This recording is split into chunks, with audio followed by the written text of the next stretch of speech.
मैं जब भी कोई कहानी सुनाता हूँ, नाम, जगह, वो सब बदल देता हूँ ताकि किसी की प्राइवेसी पर हमला ना हो। सबकी राइट टू प्राइवेसी है ना। एक बच्चा था जिसको मैं जानता हूँ, बचपन से जानता हूँ, बहुत ही जबरदस्त आर्टिस्टिक बच्चा, म्यूजिक का उस्ताद। उसके घर में लगभग सब लोग म्यूजिक के उस्ताद थे। इंस्ट्रूमेंटल म्यूजिक, वोकल म्यूजिक, हर चीज में अच्छा, पढ़ने में भी ठीक, बढ़िया। और जब हम स्कूल में थे, वो मेरी क्लास में तो नहीं था, थोड़ा सा अलग क्लास में था, पर स्कूल में बहुत पॉपुलर था, being into music. I was in debating, he was into music. और बाद में उसने हमारा स्कूल छोड़ भी दिया कुछ समय के बाद, फिर वो कहीं और चला गया, फिर हमारा मिलना नहीं हुआ। उस समय ना तो व्हाट्सएप था ना यूट्यूब था, तो बाद में मिलने का स्कोप भी नहीं रहता था। जो एक बार चला गया वो चला ही जाता था उस समय। अब तो बच्चे जिंदगी भर दोस्त रहते हैं। फिर जब मैं दिल्ली यूनिवर्सिटी में आ गया, ग्रेजुएशन कर चुका था, उसके बाद अचानक मुझे एक बचपन का दोस्त मिला जिसने मुझे एक इंटरेस्टिंग क्या, डेवास्टेटिंग बात बताई। तो बात चल रही थी कि स्कूल के दोस्त कहाँ कहाँ हैं, क्या कर रहे हैं। तो बातों बातों में उसका जिक्र भी आया। तो मैंने बड़ी उम्मीद से पूछा, मैंने कहा वो तो बॉम्बे चला गया होगा, फिल्म इंडस्ट्री में चला गया होगा। तो मेरे दोस्त ने पूछा कि तुम्हें नहीं पता उसके बारे में? मैंने कहा नहीं। उसने कहा यार वो जेल में है, and he was one of the most creative students of our school. मैंने कहा जेल में क्यों है? बोले सच में नहीं पता। मैंने कहा सच में नहीं पता मुझे। बोले वो ग्रेजुएशन करने के लिए जब गया तो पता नहीं क्या हुआ, उसकी थोड़ी संगति खराब हो गई।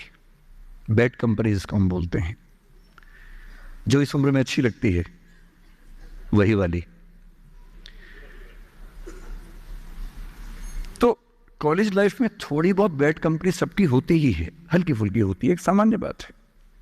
अच्छा, बच्चा बच्चा ना रहे ये भी तो अच्छी बात है ना। थोड़ा बचपन तो जीना भी चाहिए, थोड़ा शरारतें करनी भी चाहिए। पर किसी किसी का दुर्भाग्य होता है कि ज्यादा हो जाता है, उसके साथ ऐसा हुआ। उस सब प्रोसेस में उसको ड्रग्स की आदत लग गई।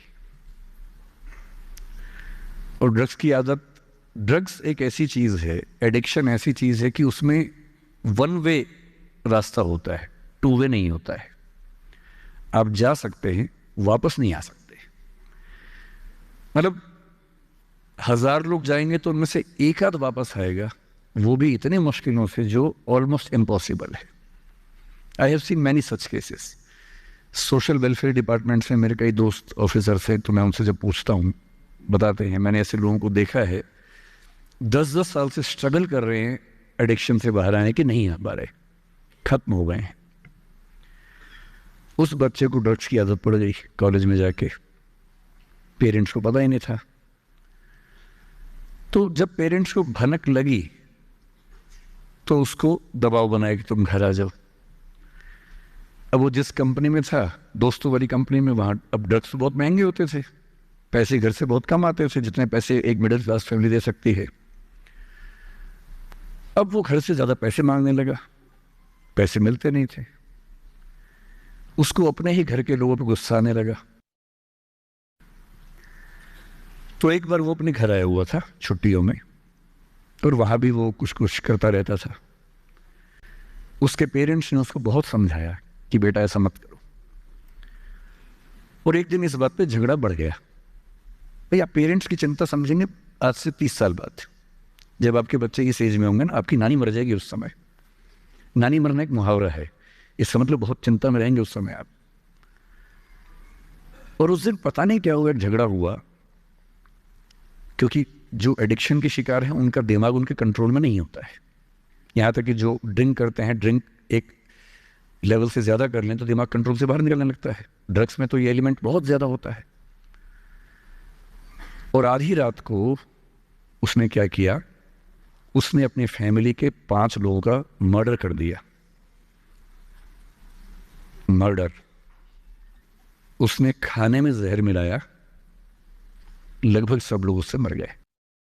एक मेंबर नहीं मरा क्योंकि उसने खाना खाया नहीं उस दिन, तो उसको उसने अलग से मारा। और ये बात है जब उसकी उम्र लगभग 17-18 साल की थी, या 19 के आसपास रहा होगा। उसके बाद वो जेल गया। मुझे उसके बाद से पता ही नहीं कि क्या हुआ, फांसी हुई या उम्र कैद हुई या क्या हुआ, ना तो मुझे पता है ना मैं इंटरेस्टेड हूँ जानने में। मैं उसका नाम हम सब जानता हूँ, एंड एक दो क्लास स्कूल में ऐसी थी कि वो हम आसपास थे, जानते थे, पहचानते थे एक दूसरे को। मेरी सबसे बड़ी चिंता ये होती है बच्चों को लेकर कि किसी भी गलती से वो ड्रग्स में ना चले जाएं। आप सबसे रिक्वेस्ट कर रहा हूँ हाथ जोड़ के, कुछ भी कर लेना, ये मत करना। बदमाशी करो, शरारत करो, थोड़ा इश्क विश्क होगा करो, कोई दिक्कत नहीं। किसी को चीट मत करना, ड्रग्स में मत जाना, क्योंकि इन रास्तों पे जाने के बाद वापसी का रास्ता नहीं है, पूरी जिंदगी खत्म हो जाती है।